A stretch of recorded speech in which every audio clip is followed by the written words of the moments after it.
Hi everyone, this is your law faculty advocate Vivek Sharma and I welcome you all to my YouTube channel that is न्याय सूत्रा। अब देखिए, मैं उम्मीद करता हूं कि सबसे पहला वीडियो आप लोगों ने मेरा देखा होगा जिसमें मैंने आपको एक्सप्लेन किया है कि भारतीय नागरिक सुरक्षा संहिता को किस तरीके से पढ़ना है। ठीक है। अब उसी सीरीज में सबसे पहला वीडियो ये होने जा रहा है जिसमें मैं सेक्शन 125 एक्सप्लेन करूंगा आपको। उससे पहले मैं आपको बता देना चाहता हूं कि चैप्टर 9 एक्चुअली है क्या, इसका ऑब्जेक्टिव क्या है और ये किसको पावर देता है। तो chapter 9 is basically that chapter जो कि इन्फोर्स किया जा सकता है तब जब क्राइम हुआ भी ना हो। यानी जब मैजिस्ट्रेट को, चाहे वो जुडिशियल मैजिस्ट्रेट है या फिर वो एग्जीक्यूटिव मैजिस्ट्रेट है, दोनों में से कोई भी मैजिस्ट्रेट, अगर उनको ये लगता है कि उनके सामने जो व्यक्ति खड़ा है वो क्राइम कर सकता है ना, हुआ नहीं है, कर सकता है, तो उस क्राइम को रोकने के लिए वो चैप्टर 9 की पावर्स का इस्तेमाल कर सकते हैं। तो चैप्टर 9 बेसिकली दोनों ही मैजिस्ट्रेट को ये पावर देता है अलग अलग सेक्शंस में, चाहे फिर वो एग्जीक्यूटिव मैजिस्ट्रेट हो या फिर जुडिशियल मैजिस्ट्रेट हो। अच्छा, अब इस चैप्टर का ऑब्जेक्टिव क्या है? तो इस चैप्टर का ऑब्जेक्टिव है कि ये क्राइम को प्रिवेंट करेगा, ना कि पनिश करेगा, है ना। So that is the objective कि ये जो चैप्टर है इसका नेचर कभी भी प्यूनिटिव नहीं है। यानी ये चैप्टर्स इसीलिए इंसर्ट नहीं किया गया था कि ये सामने वाले को पनिश कर सके, बल्कि ये चैप्टर इसलिए इंसर्ट किया गया है जिससे हम सामने वाले को रोक सके, वो क्राइम ना कर सके। ठीक है। और ये बहुत ही कॉशियस एक्सरसाइज होती है ना। क्योंकि अगर हम किसी भी ऐसे व्यक्ति को प्रिवेंट कर देंगे जो कि क्राइम करने वाला नहीं था या दूर दूर तक उसका कोई भी रिलेशन नहीं था, so it will hamper the process of justice, it will hamper the process which is established bye article 21 of the constitution, है ना। ड्यू प्रोसेस ऑफ लॉ को हमें फॉलो करना है और वो जो ड्यू प्रोसेस है वो रीजनेबल होना चाहिए। तो ये सारी चीजें हमें ध्यान में रखनी है और वही चीज मैंने आपके इंट्रोडक्शन में इंसर्ट की है।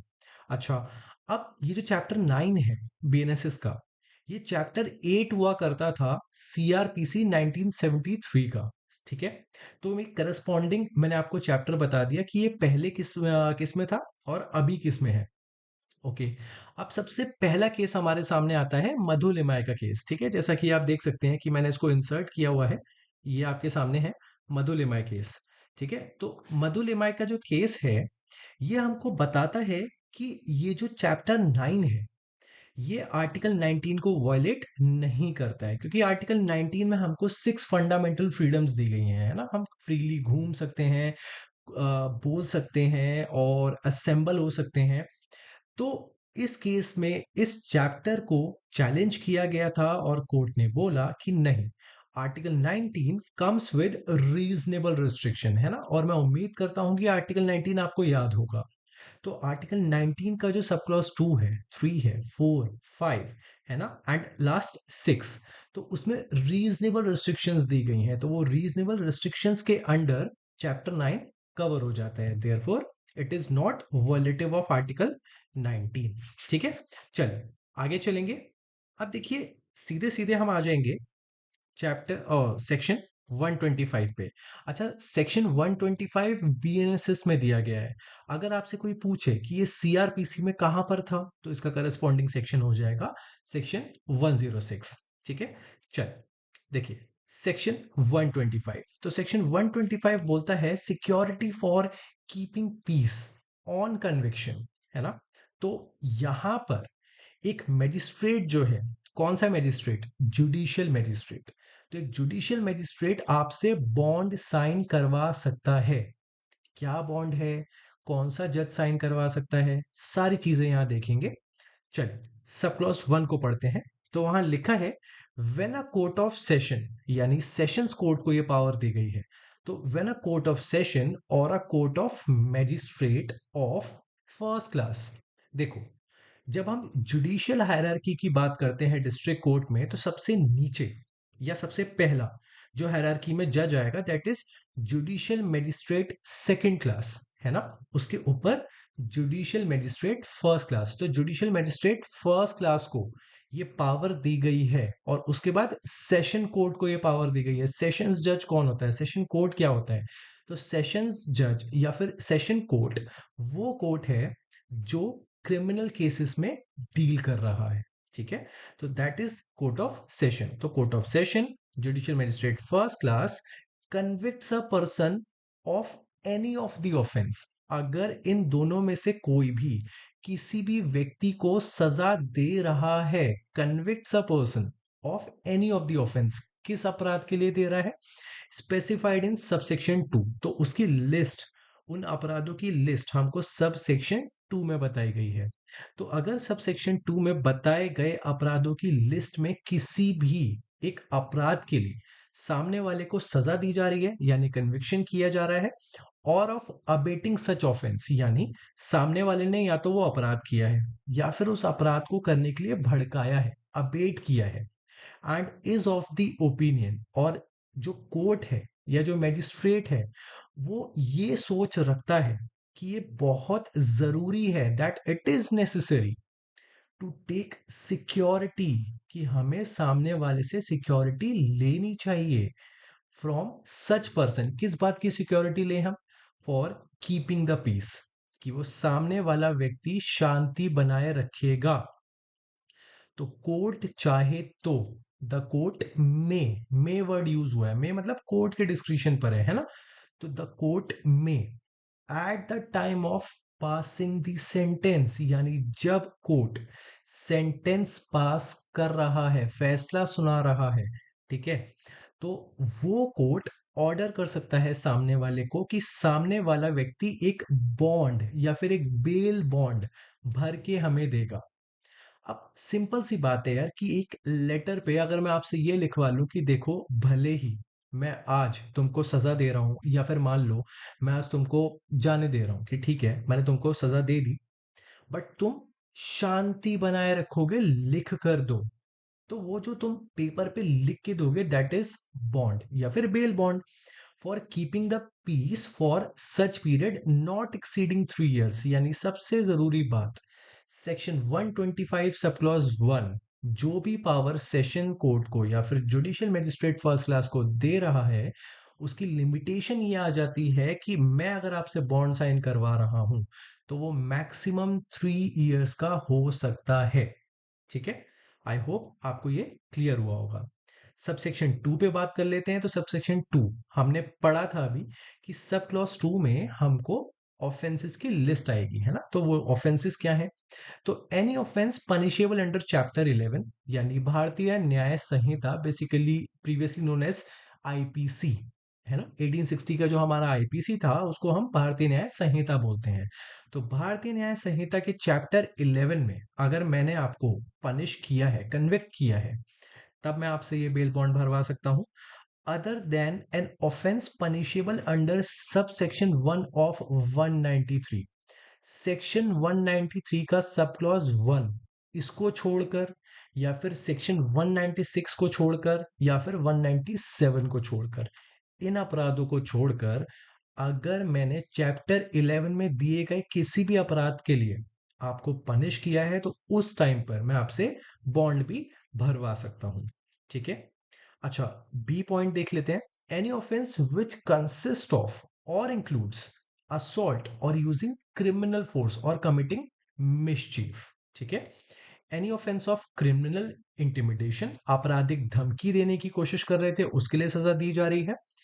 Any other offence which caused or was intended or known to be likely to cause, भाई कोई भी ऐसा अपराध जो या तो किया गया है या सामने वाले की ऐसी इंटेंशन थी, या वो ये जानता था कि ऐसा अपराध हो सकता है, likely to cause a breach of peace, वो ऐसा अपराध कर रहा है जिसकी वजह से शांति भंग हो सकती थी, तो भी मैं आपसे बेल बॉन्ड या फिर बॉन्ड भरवा सकता हूं। ठीक है, सब क्लॉज 3 पर आ जाएंगे। If the conviction is set aside on appeal और अदरवाइज, देखो सिंपल सी बात है, अगर डिस्ट्रिक्ट कोर्ट आपको सजा सुना देता है, तो क्या आपके पास अपील का राइट नहीं है? बिल्कुल है, हम तो जा सकते हैं हाई कोर्ट के पास। अच्छा, हाई कोर्ट ने अगर हमको छोड़ दिया तो, डिस्ट्रिक्ट कोर्ट के उस फैसले को ओवरटर्न कर दिया तो फिर सबसे इंपॉर्टेंट चीज जो होगी वो बेटा ये होगी, कि जो बेल बॉन्ड आपसे भरवाया गया था वो वॉइड हो जाएगा। ठीक है, वो वॉइड हो जाएगा। देखो साफ लिखा है, बिकम्स वॉइड। तो अगर आपका कन्विक्शन सेट असाइड कर दिया जाता है, ठीक है, तो जो बॉन्ड आपने भरा था, सो एग्जीक्यूटेड यानी भरा था, वो वॉइड हो जाएगा। सिंपल। अच्छा, अब देखो, सब क्लॉज 4 हमको क्या बोलता है? सब क्लॉज 4 हमको बोलता है कि ये पावर अभी तक किस पर थी? सेशंस जज और जुडिशियल मैजिस्ट्रेट फर्स्ट क्लास, ठीक है। तो क्या इसके अलावा किसी और पे भी ये पावर आ सकती है कि वो आपसे बेल बॉन्ड या फिर बॉन्ड भरवा सकता है? तो हाँ, आ सकती है। सब क्लॉज 4 हमको इसी बात का जवाब दे रहा है। अब देखो लिखा है, an order under this section में also be made by an appellate court, यानी जिस कोर्ट में आप अपील कर रहे हो, वो कोर्ट के पास भी ये पावर है कि वो आपसे बेल बॉन्ड भरवा सकते हैं। कैसे? भाई मान लो मैं डिस्ट्रिक्ट कोर्ट में बैठा हुआ एक जज हूं। अब डिस्ट्रिक्ट कोर्ट में जो जज बैठा है, उसने आपसे वो बॉन्ड नहीं भरवाया, और for x y z reason आप मैंने जो भी जजमेंट दिया, आप उसके अगेंस्ट हाई कोर्ट में चले गए अपील करने। हाई कोर्ट ने जजमेंट तो दे दिया, बट हाई कोर्ट में बैठे हुए जज को ये लगा कि मुझे आपसे बॉन्ड भरवा लेना चाहिए, तो ऐसा हाई कोर्ट कर सकता है। अपीलेट कोर्ट के पास भी ये पावर आ जाएगी, ठीक है। और by a court when exercising its powers of revision, यानी रिविजनल कोर्ट पर भी ये पावर आ जाएगी। तो दो कोर्ट्स और ऐड हो गए। कौन से? Appellate court and revisional court, ठीक है।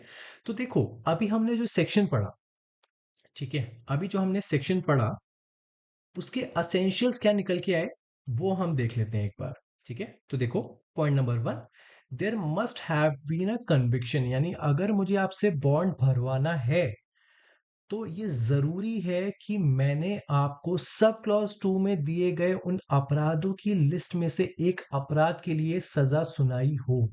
अगर सजा सुनाई गई है, तभी बॉन्ड भरवाया जाएगा, वरना नहीं भरवाया जाएगा। Point number 2, must be by the court of session या फिर जुडिशियल मजिस्ट्रेट फर्स्ट क्लास, पढ़ चुके हैं, इजी।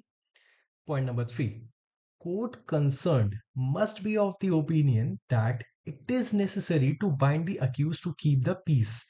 भाई देखो, सिर्फ कन्विक्शन होना जरूरी नहीं होता है। भाई अगर एक जज बैठा हुआ है और उसने आपको सजा सुना दी, ठीक है, तो बिना किसी रीजन के मैं आपसे बॉन्ड भी भरवा लूं, no, this is not justified. देखो, आपने एक वर्ड सुना होगा, history sheeter. History sheeter generally एक हम उस इंसान को बोलते हैं जिसकी एक हिस्ट्री रही है क्राइम में, उसने बहुत सारे क्राइम किए हैं अपने पास्ट में। तो अगर मेरे सामने कोई ऐसा व्यक्ति आ रहा है जो मुझे दिख रहा है कि हिस्ट्री शीटर है और बहुत प्रोबेबिलिटी है कि आगे भी ये ऐसा अपराध कर सकता है, तब मैं आपसे वो बॉन्ड भरवाऊंगा। ऐसा नहीं होगा कि कोई व्यक्ति मेरे सामने पहली बार आया और मुझे साफ पता चल गया है कि उसने जो भी अपराध किया है, वो अपराध वो आगे नहीं करेगा, उसका पास्ट भी क्लीन है और फ्यूचर भी मुझे पता है कि वो नहीं करेगा, है ना, on the basis of evidence ये प्रूव हो चुका है कि नहीं होगा वो आगे, तब ये बॉन्ड भरवाना जस्टिफाइड नहीं होगा। इसीलिए mayor conviction is not necessary.